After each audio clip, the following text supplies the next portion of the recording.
morning and welcome to Love Every Moment, coming to you today from Huntsville, Alabama. Today's verse is 1 John 4:11. Beloved, if God so loved us, we also ought to love one another. Now, this verse is a concluding verse to what John has been building up to for the last several verses in chapter 4 here.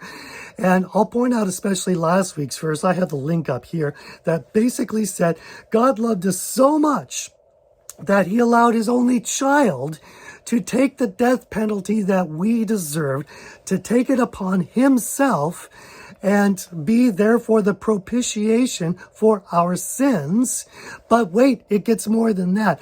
This is not when we loved God. This is not when we even liked God. This is not when we were like nice people or something. This is when we were sinners. This is when we were God's enemies and even hated God. That's when he sent his son to die for us.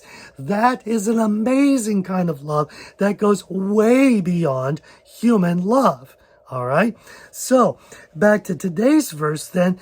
If God so loved us with that amazing amount of love, then it should be evidenced in our lives by us loving each other, and especially knowing that God has therefore poured that exact same love into our hearts once we become Christians. So it should start coming out and being obvious.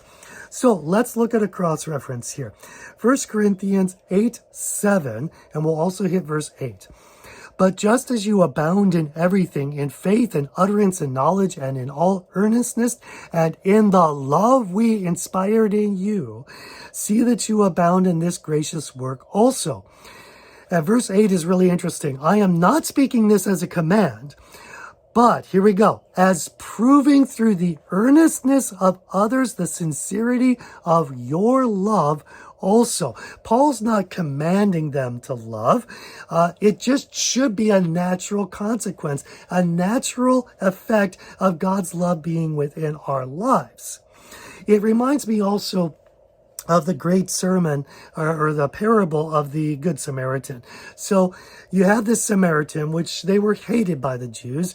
And in this story, there's a Jewish person that is come upon by robbers and beaten and just lying there in a terrible state. And two Jewish religious people just pass him by, don't give him any aid or any attention at all. But this hated Samaritan not only comes up to him, bandages up his wounds, brings him to an innkeeper, pays for his room and board and his medical bills besides.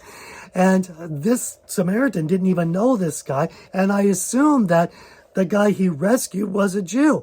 So this is showing love to your enemies, something that, again, humans generally don't do. I know I couldn't love my enemies, but that's the amazing kind of love that God has for us.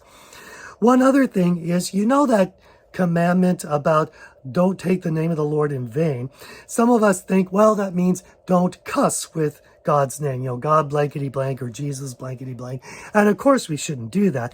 But I think the intent of that was to not say that we're Christians and yet not love. So if we say I'm a Christian, but we don't have love, that's taking the Lord's name in vain.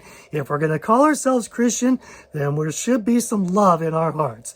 Back to our main verse, we also ought to love one another. Now it should be easy for a Christian to love another Christian, really. But there's a lot of bickering and crazy stuff in churches. My best friend once even complained about a guy that sat next to him that turned the pages of his Bible too loudly.